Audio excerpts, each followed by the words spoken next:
Welcome, everyone, to the SoCal Car Scene Podcast, the exclusive place for coverage of car culture in Southern California and the personalities that drive it. I'm your host, Dean Marash. Please make sure you subscribe to our YouTube channel, the SoCal Car Scene, because you never want to miss an episode.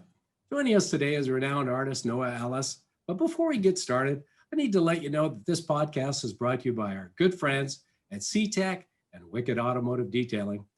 And let me take a minute and introduce you to our very, very special guest, Noah Ellis. Noah Ellis is an American artist known simply as Noah. He works within the fine art community and custom art scene. He is best known for painting the Suki art car in the Too Fast, Too Furious movie, but he's also a widely collected painter of Disney fine art. Noah soon took his art to the streets, painting portraits of celebrities on canvas for huge crowds outside neighborhood coffee shops. The celebrity exposure made Noah an overnight star within the art community.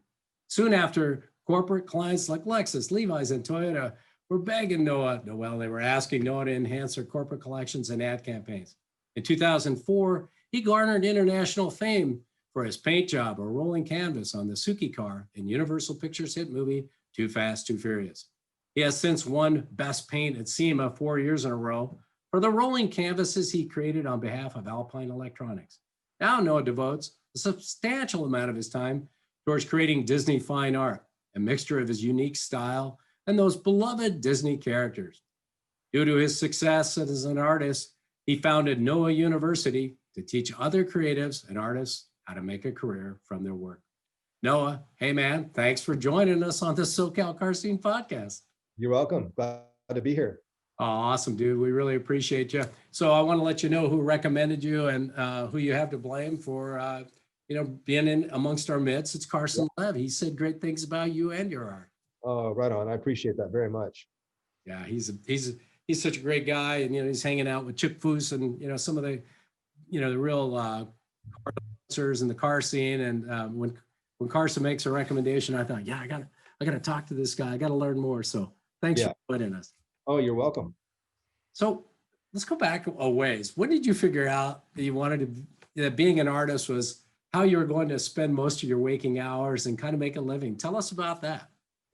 Yeah, I grew up in Orange County, Corona del Mar, Newport Beach area. And back when I was 16, I started my business on a bike going door to door selling art, but more so graphic design, signs, banners, things like that, because at a young age, I knew I wanted to be an entrepreneur, but I also had a desire to help people with their vision and brand strategy and things with their business when it came to visual arts. So that could have been, a promotional sign for business that you're going to do, a logo, corporate branding, and things like that. So you were kind of, as a young man, you were doing marketing, and you probably didn't even put a label on it. You were just helping people out on projects.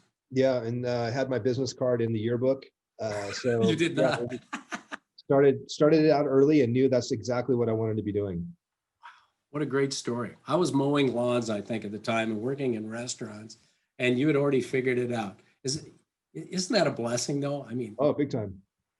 Yep, absolutely. Yeah, to have that clarity to know, then I could focus on it. And coming out of high school, I was either going to do pro football. I was already touring in a band at the time, and then had the art. So there were these options. There's a little bit of tension there for changing that transition and that crossroads, but had some great mentors in my life that helped steer me and kind of find that vein of gold of where I really came alive and really enjoyed doing what I was doing. Did you have one of those moments? Carson mentioned this. He said, I was in a college degree, and he did it. He was there for a whole year. I don't know. It was something very impressive, like, medical sciences or something. And one of his car mentors said, Carson, that's not you. You love automotive. What are you doing? And kind of slapped him on the head. And he said, with all this great mentoring and nurturing you've had on the automotive scene, you need to get out of this industrial arts or whatever it was. And years. And somebody gave him the motivation and helped him with the courage to kind of go pursue his passion. Did you have one of those moments with one of your mentors? It was more so born out of a desire of survival. My parents split up, so it was a big kind of being on my own, figuring out. I wanted to have it figured out before high school, because it wasn't like I had the opportunity to have a big budget to go to any sort of design school, passing the art center. Even though I went up there for a portfolio review, they're like, man, you can draw, you got this part down. So let's let's have you focus on getting your general ed out of the way. And I just went to a community college, but I just felt like it was high school with ashtrays, and it was killing another 4 years of my life of where I was going to be, where I was going to just be kind of dying on the vine. And Right. I already had clients work in class. So I'd rush out of class, go do my clients' work. I'm like, wait, I'm making revenue on this now. I just need to Yes. pull the plug and focus 100%. And I don't want to be limited by the boundaries of that time Right. in school. And I'm like, this piece of paper isn't going to help me do more of what I'm doing now. Awesome. Wow. Well, it takes great courage to do that. Of course, you got a lot of forces against you, but as an artist, what words of encouragement do you have for, young people that are struggling to pay the bills? And how do you know to stick with your artistic passion?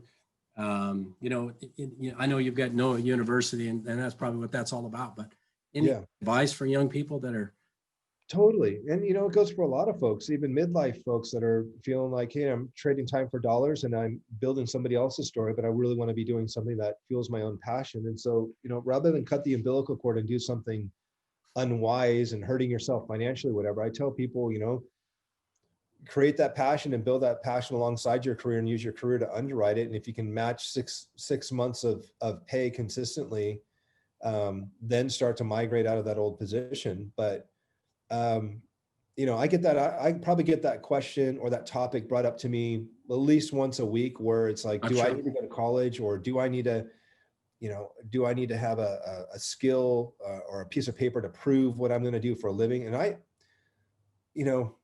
Michael Gerber does a wonderful job of articulating that every organization or business goes through an infancy, adolescence, and maturity stage of 3 stages. And for the artist, and for the creative, you're going to do the same thing. You're going to have to master your craft. You're in the infancy stage of mastering your 10,000 hours of being exceptional, being an expert at whatever it is you actually work on. But just because you go into the adolescent stage of, oh man, I'm what I used to do for a hobby, now I'm actually making some money at it. But then really what defines you becoming professional at it? What is it? Money? Is it status? Is it, clientele? And I really help people focus on those 3 areas that they're going to for sure go through. They go through those 3 stages physically. They go through those 3 stages in their business. They go through those 3 stages in their faith. And so when I'm talking to young folks, I'm trying to help them build the most solid launching pad in terms of expectations of what's to come. Literally, hey, master your craft. Will school help you do that? Sure. Will college teach you how to do adolescence and maturity and building a business and a life from your creativity? No. No. And so the thing is, I think we're great at building a lot of people that know how to do a craft, but we're very soft and have a lot of deficits when it comes to actually showing people how to do life Right. with that craft. Yeah, that's a great point. A lot of my friends and me have talked frequently about the deficit that's in today's undergraduate programs of just life skills and understanding, careers and how to build a career and how challenging it is. I've switched a couple of times. I was in aerospace in my first life.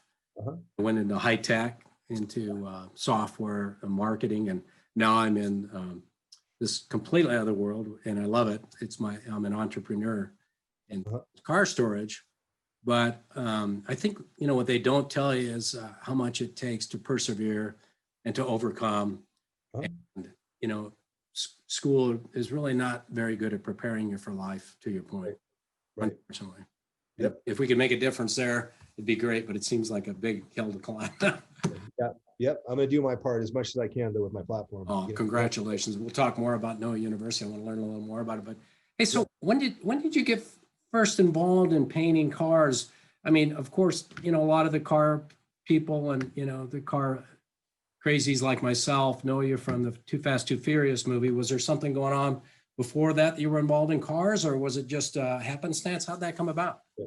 So back in the early 90s, there was, so I was doing a lot of custom art, a lot of murals, a lot of installations, flying to Dubai and doing art and murals there, doing a lot of custom painting. And when I say custom painting, that could be anything from a massive mural installation to clothing, apparel lines, cars, of course, boats. I painted boats when I got over there, painted the bottom of the pool for Robin Biggett on MTV, the TV show.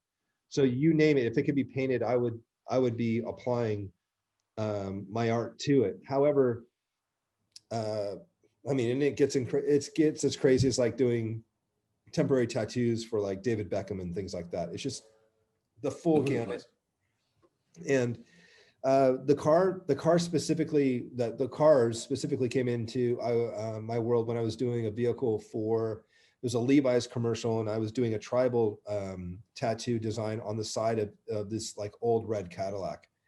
And it was for a scene that these guys drove out to the desert. And that's where that first part came in. But every single time I would do a project like that, I would then like show my portfolio. And you got to remember, back then there's no social media. It was basically if there was a website, and websites were just coming out at that time. So technology doesn't allow us to get instant gratification, get seen as fast. And so I then had another opportunity through one of my other clients who was doing some work with Craig T. Nelson from the TV show Coach, who was a race car driver.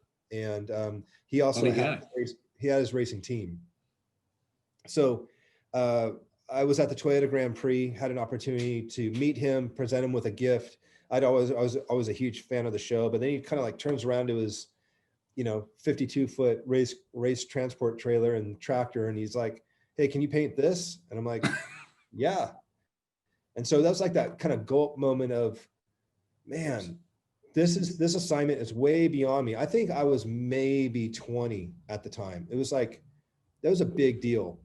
But Craig was, and still to this day, and I actually ran into Craig recently. We were both flying back from Hawaii, and we were both sitting there, and he and I just ended up picking right where we left off. It was pretty crazy, but he really saw something. His son's name was Noah as well. And no kidding. I just thought that was kind of funny, but Craig had I think a desire, or maybe even saw, hey, I want to give this kid a shot type of feeling, and I could kind of sense that. And he was kind of like a father figure in a way, that even though he didn't realize it, but he saw something in me that I didn't know I had in myself. He gave me a shot. I went to the back lot of Universal and went into his bungalow, and we were talking. I was presenting all the sketches and the designs, and he's like, "I'm digging this one. I like this one here." And that was kind of like a magical moment. Yeah, that must have been like a pinch me moment where you're like, Yeah. Universal Studios, we're with a A-list actor, comedian guy. Like, whoa, I'm 20. This is pretty awesome. Yeah, that was a big deal. And so then that moved into the actual project. The project went awesome. He called me back to do another vehicle at that time. And so that kind of got into the vehicle, painting the vehicles. But then when things started with Alpine, things went to a whole nother level, and painting the cars for the Fast and the Furious was awesome. But the stuff that we did with Alpine Electronics was literally out of the box art forms, cars made from scratch, coming up with just the most unbelievable applications. And so we did that, 4 or 5 years in a row. And they were just such a fun project every single year. I'll never forget. Were you going to do that in 2020 if we were to have a S.E.M.A, or no? Were you going to do it this year? No. So that program that they were doing at the time, those concept vehicles and kind of those show vehicles, they gosh, I don't know what year that was, but then they just ended up kind of shutting that division down, and they do company reorgs and all that. So I knew it wouldn't last forever. So I'm like, dude, let's have fun while this lasts. Yeah. 4 years, pretty amazing. Yeah, but it was a ton of fun. We won a lot of awards. It was really special to be a part of that team, and just a wonderful experience. So, for the Too Fast, Too Furious, or that whole franchise, did you wind up going to Japan or working with the drivers? Or no, I got asked, but I was at a higher level, kind of art direction wise and vision and strategy wise, with the director and the team, just the production team, because at first I was going to paint every single one of the cars, and each car was like 6 deep, because they get totaled and all that. So you have this huge fleet of vehicles. And so when I got asked to do the Suki car, it was more so like, let's just focus on that one. I still painted 6 of them, and we got it dialed, and then we got it out the door. And it's sick. You had to do all the ones that were crashing all the time. And Yeah. wow. Well, yeah. So like they're all perfect, brand new, ready to rock and roll. They're all painted, dialed, and a few they use for wrecking, and the other ones they use for beauty shots, close-ups. They're all different modified versions of them. But I think there's one right now that's up at the Peterson Museum that's installed there. Gonna have to get up there. I keep threatening. It's been a couple of years since I've been up there, but what a museum. Yeah. So, what a great experience. I mean, like you said, it probably didn't whet your appetite for pure art like the rolling canvas. Can you tell us a little bit more about this idea of a rolling canvas? I mean, it's a little foreign to some of us. So why don't you, for us dummies in the room like myself, tell us about that. Yeah, that was a term that I can't remember who came up with that, but the rolling canvas idea was kind of when Alpine started doing it. But it was the idea of just, you're taking literally what you would normally do on a canvas or a 2D piece of art that you would hang on a wall, but now this actual piece of art is being driven down the road and can be seen from all angles. And so when you look at that and from a multi-dimensional standpoint, cars are like beautiful sculptures that happen to have wheels on them. And, for some people, it's a way to get from point A to point B. For others, it's an aesthetic that makes them feel absolutely unbelievable. And it's subjective, the way that wine and other things are, and art in general, is the aesthetic, and it's subjective. For some people, they look at it and they go, oh, that's gross, I can't stand it, or the color or the lines or just the feel and the vibe to it. I mean, there's literally car designs that I look at that literally like don't make me feel good. And then there's but it really boils down to the difference between people walking into a restaurant and saying the aesthetic here and the style here actually has an effect on me. Well, human beings in culture and in retail and just the effects that you have on people that they don't even realize that they're being affected is by style, is by design, is by aesthetic, is by lighting, is by all of that. And it affects the human being. I mean, mood lighting inside the cabin of your car, the smell of the leather, the smells, all hitting all the senses, how great your sound system is. These are nuances and these are subtleties that is an art form that most will never even know exists and will most likely never even enjoy. How many times if I polled 100 people and said right now, tell me what this button does and that button does on your dashboard, they wouldn't be able to tell because they don't even bother reading the manual. It's just a car. No. So. Well, but to your point, I can get in it. I've got so many different cars here at my facility. I can get in a Bentley and I know what a Bentley leather smells like. I know what Porsche smells like. I know what VW smells like. And so these companies must know that, and they keep that smell going because, whether it's the feel of where the shifter is and the pedals like in a Porsche, or the smell of the leather inside that car, they got to keep that going forever because we know what that Porsche or that VW is supposed to smell like when we get in it. Totally. And that's some of the smallest part. You think, well, the art's really on the outside, but is it? I mean, we've got some C8s around here, and it's very artistic what they've done in that cockpit now for the mid-engine Corvette. I tip my hat to those guys. Yeah. They fixed a lot what was broken with old Vettes, which was a clean interior. Yeah. So, but yeah, we talk about rolling art all the time. So basically, you've taken this notion of rolling art and made it three-dimensional. You've taken it to this next level, so that different angles or different perspectives. Yeah. You're seeing basically art in 3D on a car. That's exactly right. Wow, that's cool. Hey, listen, I want to take a moment and thank one of our sponsors here. Are you looking for a smarter way to charge your car's battery? Our friends at C-Tech lead the way in the care and maintenance of vehicle batteries. C-Tech's unparalleled knowledge and continuous investment in innovation means they offer high quality, reliable chargers that are effective, easy to use, and most importantly, safe for the user and their car's electric system. The quality of C-Tech's products make them the trusted company for the world's most recognized car brands. Get yours today at smartercharger.com and type in the code SoCal, all caps, at checkout and get a 10% discount on all C-Tech products. When I talk about cars and I think about what's iconic or, exotic versus classic, and I see the lines and the design, and you were talking about this quite a bit in that last discussion. Secretly, I want to be a designer in my other life, because I dreamed of that. I mean, I remember sketching cars when I was in high school, like every kid. And so, you mentioned a little bit that you were talking to the art school in Pasadena and showing them your portfolio. Was that ever something that you were considering at some point? No, that was basically, that was just seeing and kind of dipping my toe in the water before graduating high school, if that was an avenue that I wanted to pursue. Okay. Yeah. We have a customer here. His name is Chris Ashton, and he built a car called the Ruffian, and his day job is he works in a company that is doing massive coding for the gaming company.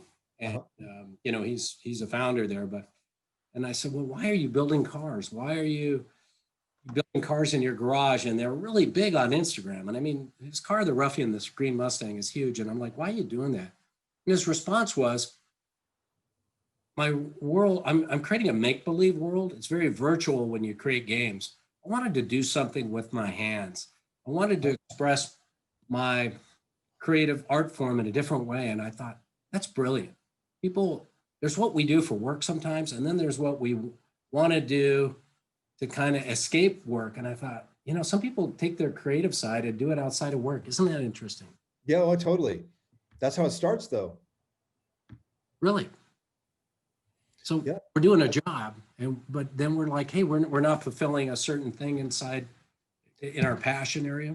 Well, I just look at it, there's itches in life that you got to scratch, and there's just certain things that you want to prove that you can do it for yourself, and that these things that you got to get out of your system, things that you've always wanted to try.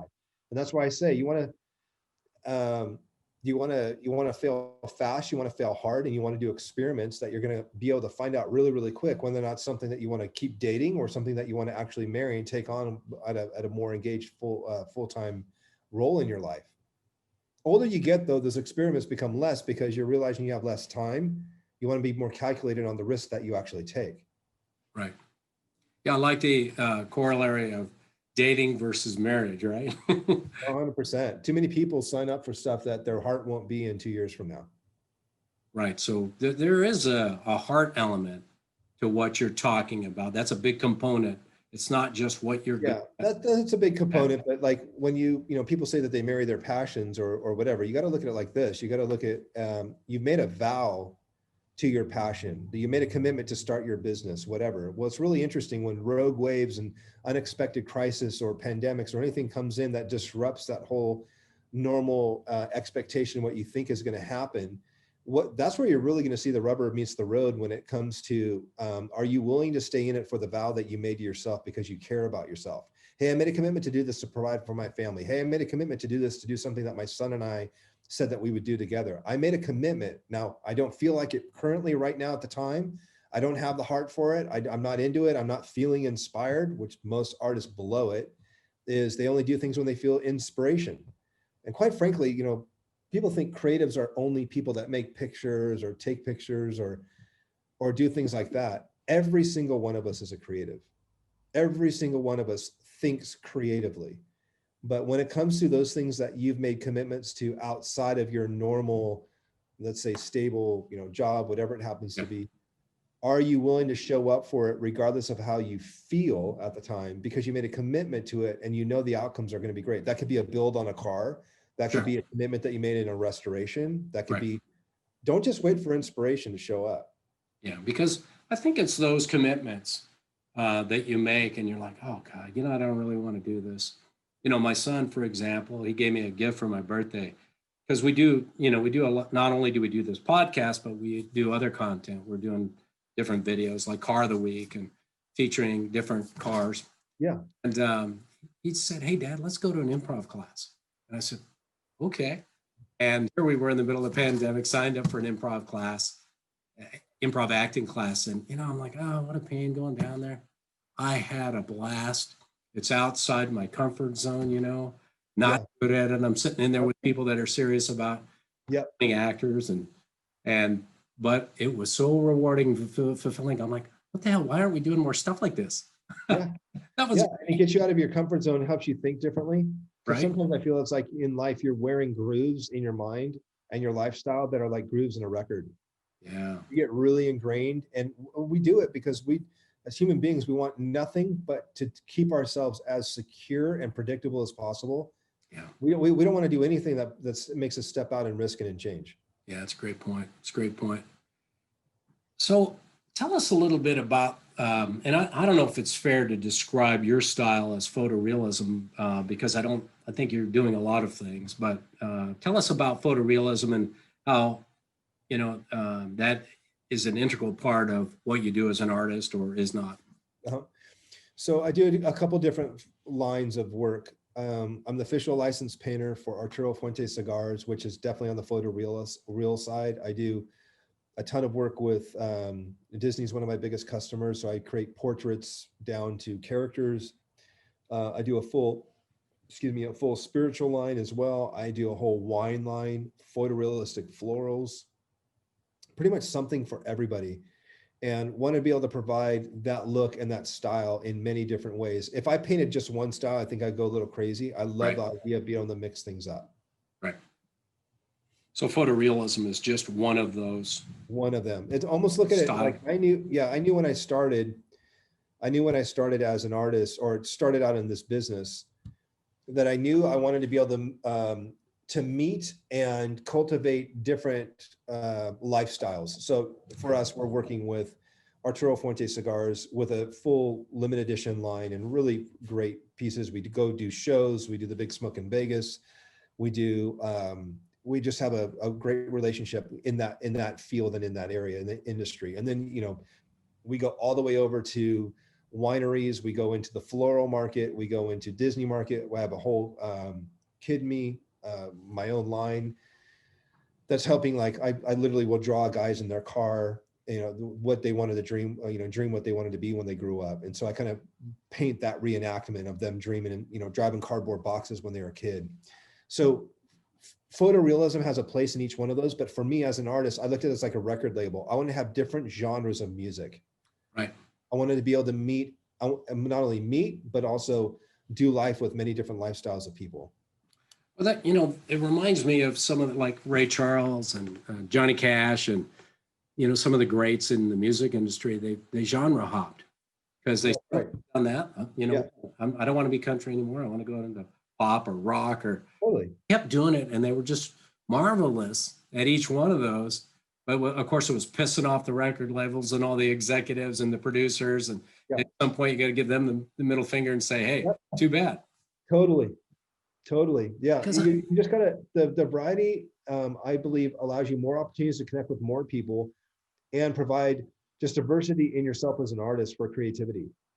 Otherwise you kind of go a little nuts doing one style all the time. Yeah. I wonder about some of those great painters, from that we admire, that we spend millions of dollars, not me personally, on, and just say, no, that's all you did. That's all you did. That same style, that same painting, and you were marvelous at it. But maybe that's what made them a little crazy. Totally, I get it. Right. Oh, well, that's great. Great to talk about.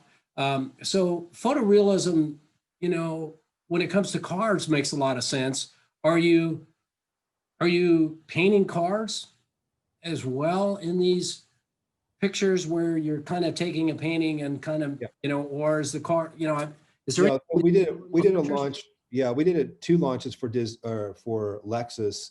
And in that case, I was actually doing fine art paintings of cars. Okay. In really beautiful settings. So we did these big national campaigns. We launched a big promotion. I was the official artist of it. We created those images and then we published those on a global level, did gifts for the dealers and so forth. So really it's those were really fun projects. So actually painting cars in a painting. So wow, fascinating. So, and then the rolling canvases, it sounds like that's been just super successful for you. Mm-hmm. The deal with Alpine's over. Do you continue to do this rolling canvas periodically? Yeah, so I'll have specific customers. The price isn't cheap because it's trading time for dollars. In my other world, I'm able to make a painting once and sell it thousands of times over my lifetime. Whereas whenever I do a car, it's specific client. It's a client who knows exactly what they want. They realize that they're creating a piece of art. This isn't just a graphic. I don't just do graphics. I literally just tell stories, and I want to bring their story out on their car. I look at, if we're going to do a mural on your vehicle, this vehicle has to tell your story. And that's a big part of it. And now, whether that's the story of the brand, like if it was for, I've done stuff for ESPN, I've done cars for corporate clients, and it tells their brand and their story. Where, when it comes to the art, there's plenty of guys I can point you to that'll give you graphics and put something on your car and make it look cool. I'm more about, let's tell a story. Right. Yeah, but it's it's a specific budget, it's a specific type of clientele as well. This always makes me think of that Janis Joplin Porsche that you see at an auction periodically, and you're going, what an amazing car. And if you didn't appreciate art, you're like, what the hell is that? And you're like, then you watch go across the block, sell for $4 or $5 million or whatever, Yeah, exactly. It's incredible. And so one of a kind. So great. I'm glad you're still involved in it. Okay. I want to give another shout out for one of our other sponsors here. Wicked Mobile Detailing is a luxury mobile detailing, paint, restoration, and body protection service here in Southern California. They specialize in high-end paint correction, self-healing ceramic, and graphene coatings, clear bra, and many other services. Check out their YouTube channel, Wicked Auto Detailing, and see their professionalism, perfection, and unbeatable customer service, which can always be expected from a Wicked service. Call them at 617-901-1417 and give your car the devilish good looks it deserves. Switching subjects quite a bit, you've done some portraits on the street, I think, in front of those coffee shops, if I got it right, that attracted customers like Tom Cruise, Nicole Kidman. And what a compliment it is to have some of these A-list actors and actresses, appreciate your work or commission you. Tell us a little bit about that world that none of us really know too well and how you got involved. Yeah. Whenever it came to any of the celebrity stuff, it was more being in the right place at the right time and being prepared when that happened. And so, most of that happened, gosh, I don't know, very early on. It was weird. It was kind of like it happened with Craig, and then I was doing this promotional thing for Batman, and Tom Cruise and Nicole Kidman were there and got pictures with them, and it was her birthday. She got some art. It was really cool. But that was a time period where really things, had the opportunity to do temporary tattoos and airbrushing on, putting sleeves on Pink, the music artist, and she's awesome and friends with Carrie, her husband. When you start doing these projects, and especially when it comes to airbrushing, there's not a whole lot of folks in the world that do that. There could be a lot of airbrush artists or people that have an airbrush, but not a lot that are doing it on a commercial level. And in the way, like when you're doing custom work, it's hard to find. And so like once I hit this thread in Hollywood, then I started getting the calls to put tattoos on almost every commercial. Like, hey, there's this guy, you can go hire him, he'll come in. And then I started doing that in Hollywood for a very long time. Then that translated into doing sets for Lexus, where now we're not just doing paintings of the cars. I'm like painting the entire set for this actual event. So it just snowballs, and that's kind of how it happened. And so some would be cars, some would be huge mural installations. Then, the next thing I know, I'm doing this entire fine art line with Costco and Disney. Things just began to spread like crazy. But it's just been a wonderful, crazy, awesome adventure. And the people that I've met along the way and the clients that I've been able to work with is the absolute greatest gift of all. Wow. Well, what's great is one door seems to open up another door, right? Mm-hmm. Well, you're out doing this project, and then somebody said, "Hey, can you do this?" And you seem to be always saying yes, and next thing you know, you're finding something else that really fulfills you and satisfies other people. Yeah. Yep. Awesome. So tell us a little bit about Disney Fine Art, how you got into that gig. I mean, we all love Disney. I mean, I don't know. There's something integral about Southern California. Walt Disney, of course, in the 50s or whenever exactly he opened the door. Sure. It's part of this town, if you will. It's part of the magic of Southern California. So how did you get involved with Disney?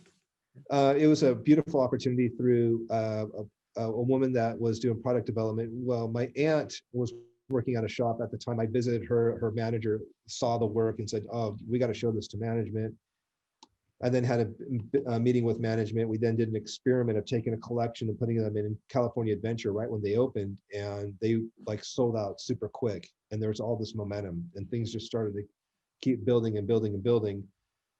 And I then went into publishing, creating limited edition prints, posters, you name it. Then it was licensing, and all of that just kind of amassed into a really great relationship. And still to this day, we're working together. And I leave down to Florida here in a few weeks to go back and forth, coast to coast, 7 weeks straight, doing events and signings. And again, talk about a wonderful client relationship and just our partnership together from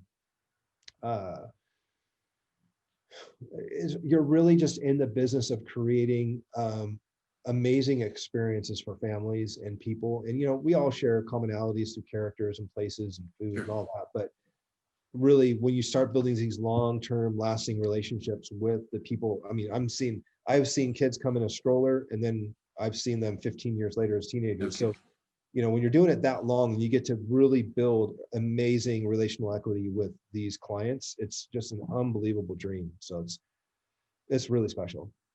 I've looked at some of your art. I don't know where I found it, but I found Disney of Fine Art by Noah Ellis. And the one thing I noticed that you've captured, at least for me, and I don't know if that's your intent, but just personal, from my personal perspective, you've brought out the kind of the dark side of some of these characters. We go there, and there's something cool about all their rides, but there's a deep fascination as an adult. What if you took a little twist on that, the Haunted Mansion, and what if you took a little twist and made some of these characters just a little bit more edgy? And Totally. that's what you've done. You brought them out and made them edgier for us adults, and now we're even more interested. I don't know if that's fair to say, but yeah, I mean, the whole goal for me is to create a different spin on it that hasn't been seen before. And by doing that, you're going to provide something that is different and out of the box. And what I love about that is, and it's harder to do, is to create something that hasn't been seen before, because everybody kind of regurgitates the same thing. But then you come up with something that is extremely unique and super special. That's what really excites me. it feels like they're the pictures on the what's the name of that ride where the bottom falls out at Disney and you see the crazy family on the wall, The Tower of Terror. Huh? The Tower of Terror. Yeah. Yeah. It's that kind of thing. Like, whoa, that's the family. Those are the characters. So I don't know. It really just intrigues me what you've done there. And congratulations. Well, thank you. And for those that want to know where it is, if you go to shopdisney.com, and in the search bar, just search by Noah, BY Noah. So by Okay. Noah. And you can check out everything there. Awesome. So we can't not talk a little bit more about painting people's bodies. And like, for example, she's awesome. She's a great musician and just a super entertainer. But what's that like? I mean, for us people that, really haven't had an opportunity to put art on someone's body. I mean, nerve-wracking, fun, just like another project. I mean, no, it's just a different canvas, but it's a different canvas, obviously, because it's round. It's like a car, and painting objects like that. But it has a different aesthetic in terms of the way that it actually looks. Yeah. So by doing, we did a full body makeup line for one of my buddies who's a hairdresser, and we entered this big North American Hairdressers Awards competition, and I just did my thing, he did his thing, and collaborated on it. But again, it's a different art form, and so you're turning the human body into a really amazing piece of art, and it has just an entirely different thing than a canvas would on a wall versus a car going down the street. It's just a different approach and a different vibe and feel. Wow, what a great expression of your art, and yet another, like you said, format or medium, if you will. Yeah, Very cool. thanks. Awesome. So, are there any recent projects that you're currently working on that you would like to share with us? Something that, maybe we have. Yeah, so I'll tell you about a book we just launched with, for those of you that are familiar with the TV show Wheelers and Dealers.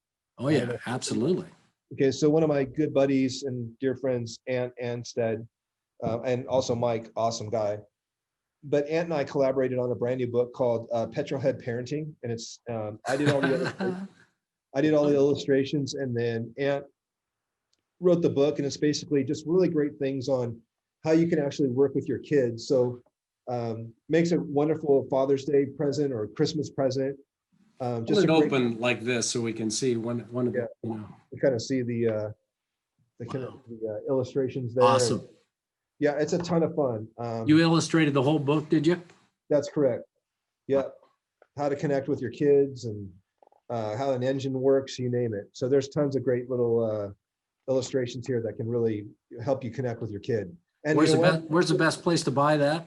You can go to my website, noahfineart.com, and you can see, let me just do it like that. You can see some really fun illustrations.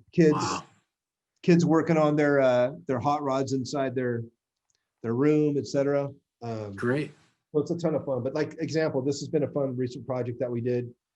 So that children's book, I'm working on another children's book as well, called Noah and the Dreamer's Pen. So I'm working on that. I'm working on new Disney images, new collection there. But a big portion of my business has been, I've been publishing fine art, but the other side of my business is online publishing, doing master classes, teaching people how to do the art that I've done. So I've got teaching you the skill, the 10,000 hours of how to do the actual art and mastering the airbrush. So that's the art.school. So if people check out the art.school, that's all my master classes there. If you check out Noah University, now I'm helping you do the business component of it. So Noah's more on the business side to help people. Yeah, Noah University is more on the business side of things. But then I have elite coaching where I'm really, I'm a faith-driven entrepreneur. So I'm looking at, I don't want to help people just become successful. I want to help them take their success to significance. And so for me, generosity, impacting God's kingdom through it, underwriting it through my talent, through my time, through my money. It's the funnest lifestyle. We have a blast, and I really just help a lot of entrepreneurs. I have this elite coaching as well, where, no joke, I've consulted Fortune 500 companies, brands from all over the world, flown and spoke on the subject of sitting in a room with people. I sit in a room with people. I help them I literally look under the hood of their life. I help them discover all their assets that they're sitting on, meaning their influence, their relational equity, what they're great at, their expertise, their genius. I show them ways on how they can clearly put them together, then take them to market for a life of impact. Wow. It sounds very rewarding. I mean, even if you only impact 5 or 10 people, a small number, and then you see what they've become, you got to just feel really blessed and feel like God's working through you to impact other people's lives. It's probably got to be as rewarding or more rewarding than creating art. You know what I mean? It is 100%. My day started off today mentoring a kid that's 21, that's an up-and-comer creative, that's doing awesome. He gave his life to Christ today. Oh, wow. Congratulations. And then I go into awesome. 5 more Zoom calls, coaching some people, doing this podcast, but it's all awesome stuff. And so it's great. And I get to do great creativity. Well, it also kind of sounds like a hybrid of Noah College, and the church. You know what I mean? Like some mashup of, hey, you want to be an artist, but guess what? You got to be a business person. Going to help you there. I'm going to help you unravel what you got. Your kind of your God-given talents and your passions, and we're gonna send you through this program and hopefully give you the toolkit you need to be successful in life in a totally and you nailed it. Christ-driven lifestyle. It's just really crazy because there are so many folks that have either been unfathered or they're trying to figure it out. Yeah. But this younger generation, they're looking for purpose, they're looking for value, but a lot of things they don't have is emotional intelligence and relational equity with people, and they don't know how to navigate those waters. So they get They wonder why they can't keep a job. They wonder why they can't hold one. There's a lot of frustration there from parents and leaders that own companies that are trying to work. So there's this disconnect. And what I really try to do is just hone down, first of all, on really helping them round just not their craft. I mean, I can pretty much help anybody regardless of their craft. I don't care if they're a mechanic. I don't care if they work for FedEx. I don't care what they do. Yeah, that's what I was thinking when you said that. It's just navigating life. There's not a lot of mentors anymore. And when I say mentors, I mean walking you through the process of life, your life mission, or your life mastery, mastering the disciplines. People don't even know what the disciplines are of life. Right. Mastering that, your mind, body, soul, spirit, your family, your marriage, your parenting, then going into your life mission. Now that you got that stuff like dialed in, now you can actually go out and make an impact on the world, because most dads, most believers, most entrepreneurs want to go change the world, but they can't change what's going on under the roof of their house. No. If you can't master the ministry of your wife and kids, you got a problem. Right. So I help individuals get that dialed in, then go into life mission of changing the world through their irresistible lifestyle. Then we go into lifestyle. And this is all backed in my mentorship with the master's program. My partner, Bob Shank, he's been my mentor since I was 13. And we just said there is a massive need for this in the world, that we can take kingdom-minded leaders that are entrepreneurs in the marketplace. And check this out, Dean. I would say that the believer that is in the marketplace, I don't care if you're working for somebody or if you own your own gig, they are the most underserved missionary on the planet. Yeah. Because they affect and come in contact with more people, customers. And you look at the influence, social media, that's more than most mega churches. Absolutely. So when you think about the influence, every listener that's watching this right now, think about the influence that you have and how many people and lives that you touch. And I just have to ask myself personally, the neon sign in front of my face every day, I'm turning 50 next year, is everything that I invested my time and my talent and my money in today going to be waiting for me in eternity? Or did I just spend this life? Right. Great question. And I think I have the answer, but I'm not going to give it to you because it's pretty obvious that I think you've reached a point in your career and your life where you feel blessed, and you've been mentored by others, you've discovered how to, and now you want to show others how. And I always tell my son, we're talking about what motivates people, and sometimes it's a low self-esteem, or sometimes it's because you got the short shrift from parents, or in the environment that you grew up in, or whatever, where a lot of people said you couldn't do it. Right. Whatever that motivation is, never capitalize on that. Maybe for you didn't have a good, parenting environment, and you kind of got the short shrift. Sounds like you did, but we had a gentleman on the show the other day, Sean, and he came from Taiwan, and it was just horrible, his upbringing. But now all he's doing is giving back, and he's doing all this toy drives, and he's doing all this charity work, and he stopped working. And I thought to myself, despite all that, and I thought maybe not, maybe that's what's allowed this superpower to help others evolve, but it doesn't really matter what the motivation is. If you've got it, take advantage of it. Right. And I think you've got it. Totally. Well, thank you. It's taken a long time to get here, but it's doing really, we're having a blast doing it. Oh man, thank you. Hey, so how can folks learn more about you and your incredible art and Noah University, social media, or the web, or both? Yeah. 2 spots. You can go to Noah Fine Art. That's where all the art is. And then if you'd like to learn more about me personally, you can go to noahelias.net. And then for the Disney work, you can go to shopdisney.com and search by Noah. I've checked out a lot of your stuff, man. It's awesome. I think our audience will love it when they get it out there. And, I need to sign up for your class, your master's program, because I think I got hit on the door, the door that said artistic talent when I was born or something. I don't even think I got inside that door, but if you're letting people in that don't have much artistic skills, then I might have to sign up. 100%. That's for anybody and everybody. All right, cool. All right. Hey, look, no, we can't thank you enough. That was a great ride. And I want to thank all those of you that are watching us today, but don't forget all our episodes are on our YouTube channel, the SoCal Car Scene. Remember, that's all separate words where you can see videos of our awesome guests like Noah and of course yours truly. But please watch, follow, most importantly, subscribe. You never want to miss an episode or go back and listen to those and watch those other episodes. But if you prefer to listen to these episodes, go to all your favorite podcast platforms like Apple, iTunes, Stitcher, Buzzsprout, Google Play, and of course the SoCal Car Storage /media page. And thanks again for listening and watching.